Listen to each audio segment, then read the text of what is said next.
Hi friends, బంగారం అంటే మనం భూమి లోపల గనుల నుండి తవ్వి తీస్తాం. కానీ అక్షరాల ఒక చిన్న బ్యాక్టీరియా బంగారాన్ని ఉత్పత్తి చేయగలదని మీకు తెలుసా? దీని పేరు కుప్రియా విడెస్ మెటల్లిడ్యూరాన్స్. విషపూరితమైన భారీ లోహాలను ఆహారంగా తీసుకుని ఇది స్వచ్ఛమైన బంగారు రేణువులను బయటకు విసర్జిస్తుంది. ఎస్, ఈ పరిశోధనాత్మక ఫీచర్లో ఈ గోల్డెన్ బ్యాక్టీరియా వెనుకున్నటువంటి ఆ విలక్షణమైన బయో మైనింగ్ రహస్యాలను ఇప్పుడు ఛేదిద్దాం.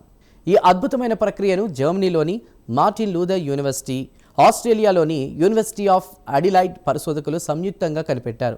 ప్రొఫెసర్ డియట్రిచ్ నీస్ నేతృత్వంలోని బృందం ఈ బ్యాక్టీరియా మనుగడ సాగించే విధానాన్ని విశ్లేషించింది. ఇవి మట్టిలో ఉండే విషపూరితమైన కాపర్ గోల్డ్ కాంపౌండ్స్ను స్వీకరించి తమ శరీరానికి హాని కలగకుండా వాటిని స్వచ్ఛమైన బంగారు నానో పార్టికల్స్గా మారుస్తాయని వారు ధృవీకరించారు. ఈ బ్యాక్టీరియాకు బంగారం అంటే ఇష్టం కాదు, అది ఒక రకమైన రక్షణ చర్య మాత్రమే. భారీ లోహాల కణాలు లోపలికి వెళ్తే బ్యాక్టీరియా చనిపోతుంది. అందుకే తనని తాను కాపాడుకోవడానికి కప్ ఏ అనేటువంటి ఎంజైమ్ సాయంతో ఆ విషపూరిత మూలకాలను లోపలికి రానివ్వకుండా ఆపుతుంది.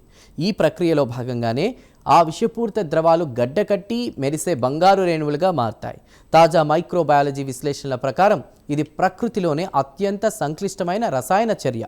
ప్రయోగశాలలో ఈ బ్యాక్టీరియాను ఉపయోగించి 24 క్యారెట్ల బంగారాన్ని సేకరించవచ్చని పరిశోధకులు నిరూపించారు. దీనినే బయో మినరలైజేషన్ అని కూడా పిలుస్తారు. అంటే ఖరీదైన యంత్రాలు, ప్రమాదకరమైన రసాయనాలు లేకుండానే కేవలం సూక్ష్మజీవుల ద్వారా బంగారాన్ని శుద్ధి చేయడం సాధ్యమవుతుందన్నమాట.